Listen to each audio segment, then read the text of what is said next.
Arcade Heroes.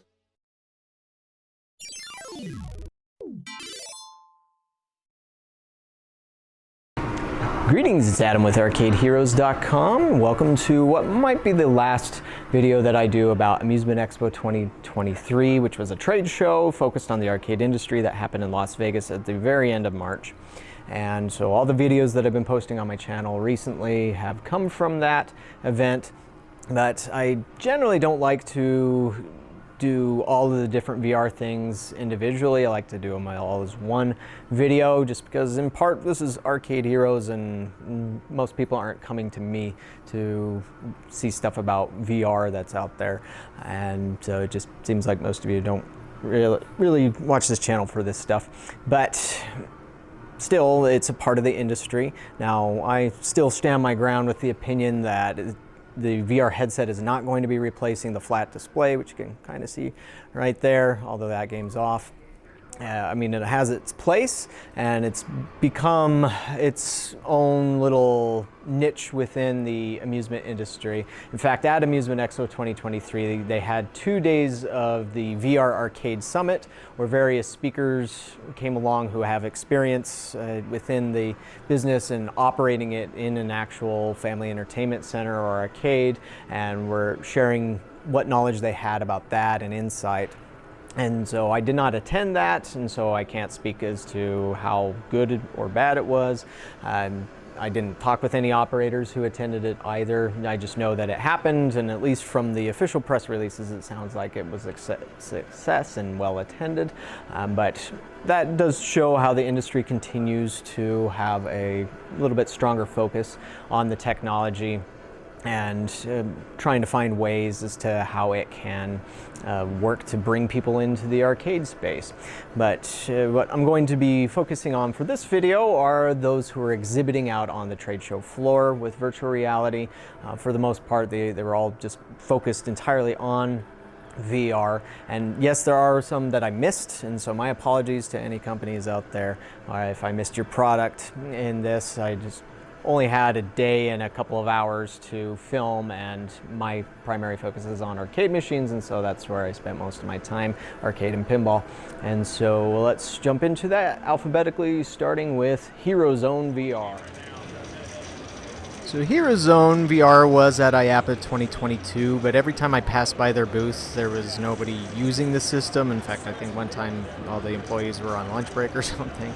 But they were at Amusement Expo 2023, as you can see here. It's a wireless arena-style system. I believe they have some non-violent games that they recently introduced.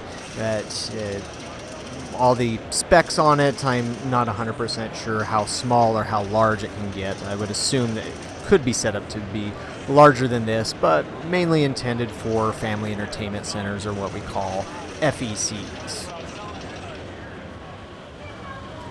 Next up was Hologate VR. These guys are very popular, one of the best-selling VR arena systems out there in the world. If you have a family entertainment center with VR, it's good chance that they have one of these. And so at IAAPA 2022, they introduced the Ghostbusters VR Academy, which is what you're seeing here.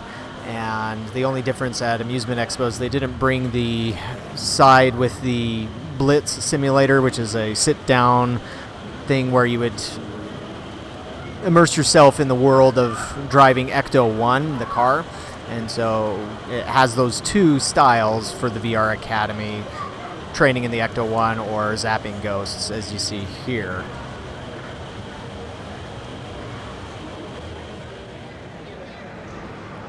Here, Romanian company Inowize debuted a new two-player model of their Arcadia VR arena. The Arcadia VR is much like the Hologate, except it would handle up to 6 players, but this new setup handles 2 players at a time.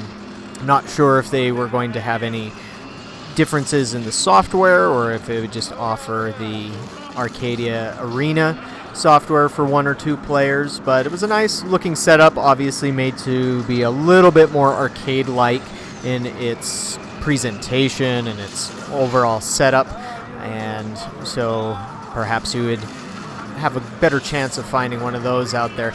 But that's not all that Inowize had. At IAAPA 2022, they debuted the Cubics gaming room, and this is one that would be within the realm of mixed reality or augmented reality. And so they projection map onto 3 different walls, and so you are essentially wrapped around, you're immersed in the game. There's a rumbling floor, there's wind effects.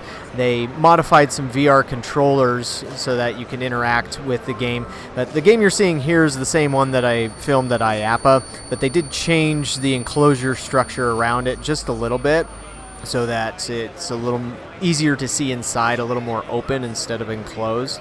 Now, they did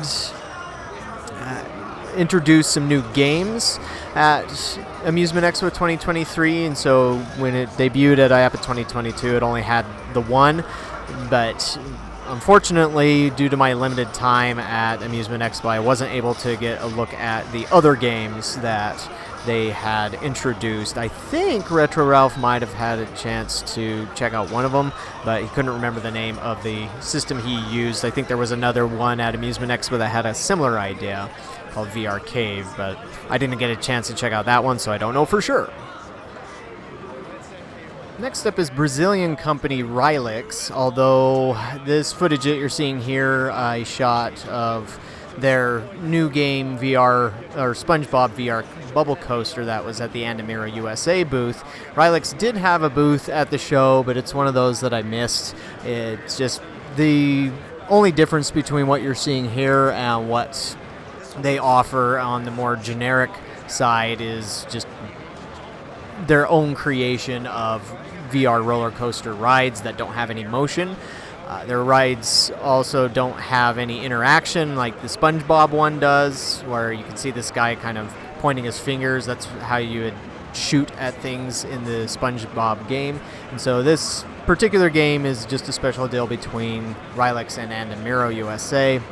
Otherwise, you might have seen the Rilix coasters out there. I've been seeing them here in Utah. I've seen pictures online of them popping up at different malls and such because they're one of the most affordable VR solutions on the market. The cabinets look just like the SpongeBob one does, just doesn't have the overhead marquee.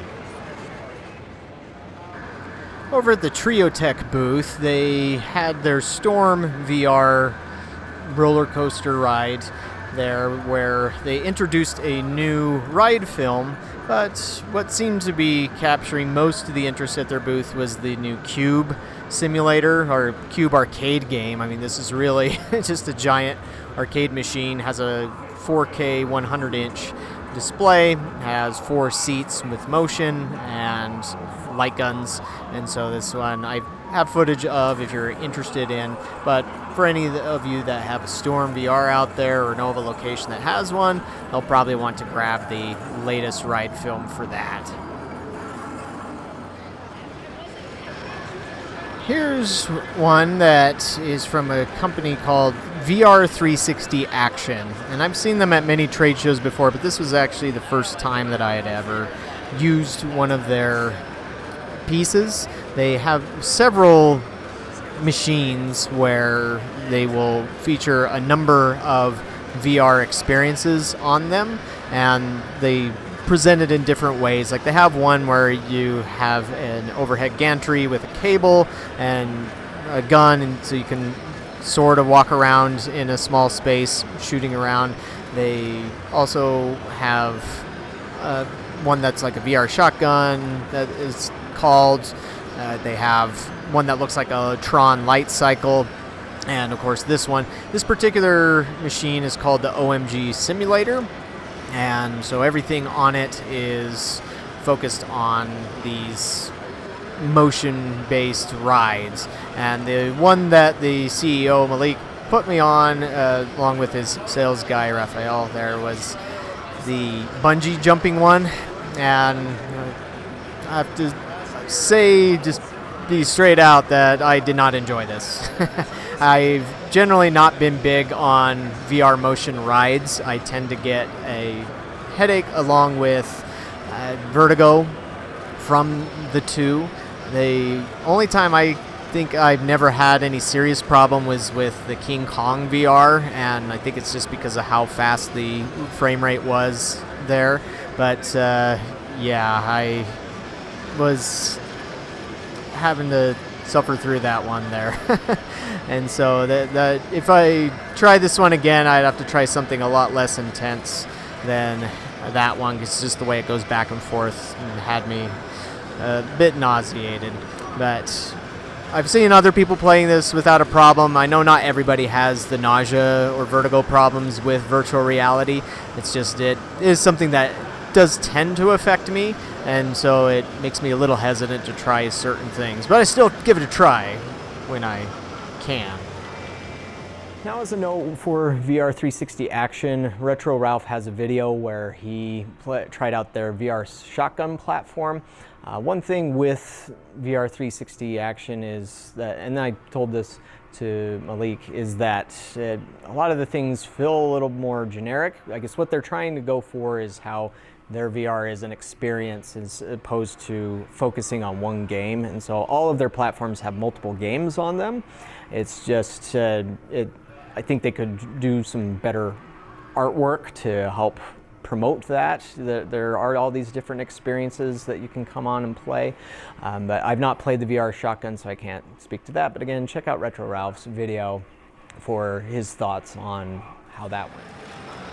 Last but not least is VRsenal, a company that's been around for a while now and has released multiple games. They tend to bring games that have already been launched on the home VR space and add an arcade angle to them, generally with hardware. As you can see here, they have a gun where the VR headset is mounted to the back of that gun, and so in a way it feels like an arcade light gun shooter.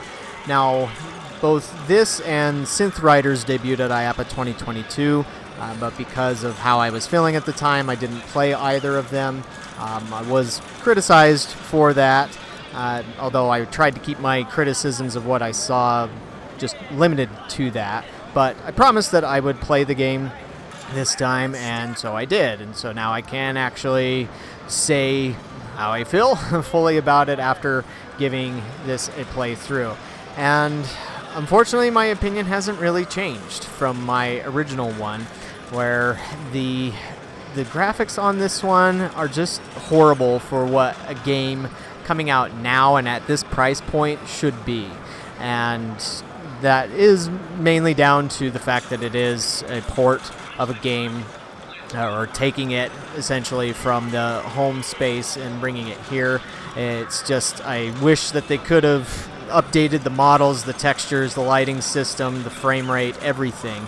And I mentioned this originally, that there was this oddity to me where the screen that you see there, it was running at a very choppy frame rate, and I didn't know at the time whether or not it was better in the headset. And I can say that yes, it is. It's just, even then, it's still not 60 frames a second. It might be 30, somewhere around there.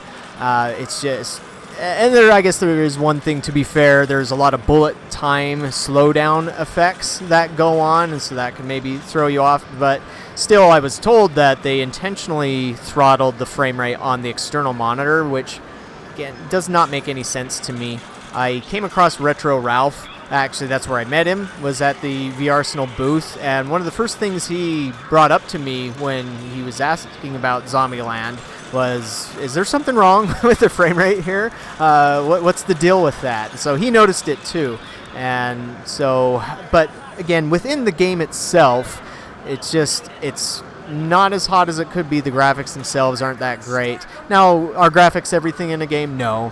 As far as the game itself goes, it's kind of standard fare, although I do wish that they would modify it further to essentially copy an arcade light gun game like The Walking Dead or The House of the Dead.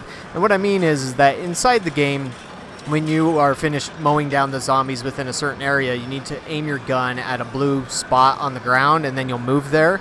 But that doesn't feel very, I don't know, immersive, in part because it'll often black out for a second or two, like fade to black and then fade in the new spot. And I'm not aware of any arcade light gun game that ever does that. And so that just kind of throws you off as well.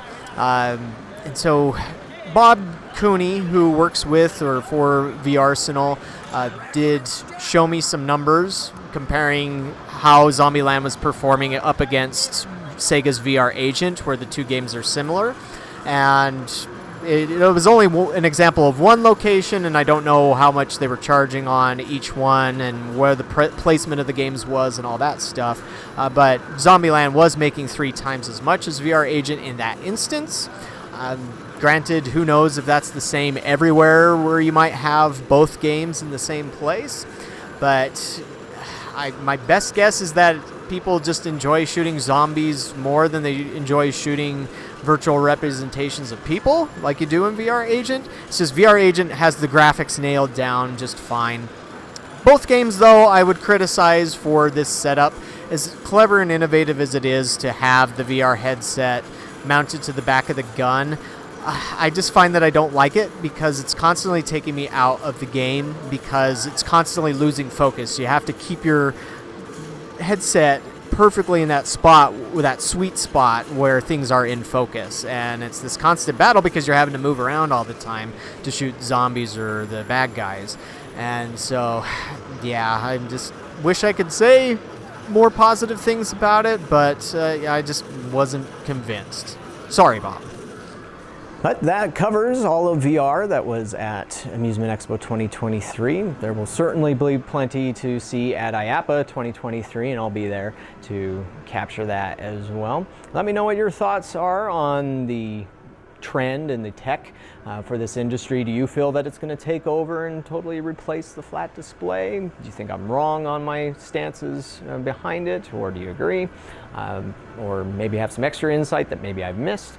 Let me know in the comments, and stay tuned for more arcade goodness coming from this channel, focused on some other things. I'm going to be getting House of the Gun Dead, or Enter the Gungeon House of the Gun Dead, hopefully within another few weeks, maybe by the beginning of May is what it's sounding like. And so I'll do an unboxing video of that. I've got more to talk about on earnings and how arcades are doing. I also want to be talking about how these new games that I've brought in from my closed location have been helping boost my now single location, and some other things that I'll get into to keep you entertained as far as the arcade space goes. But thanks for watching, and we'll catch you on the next video.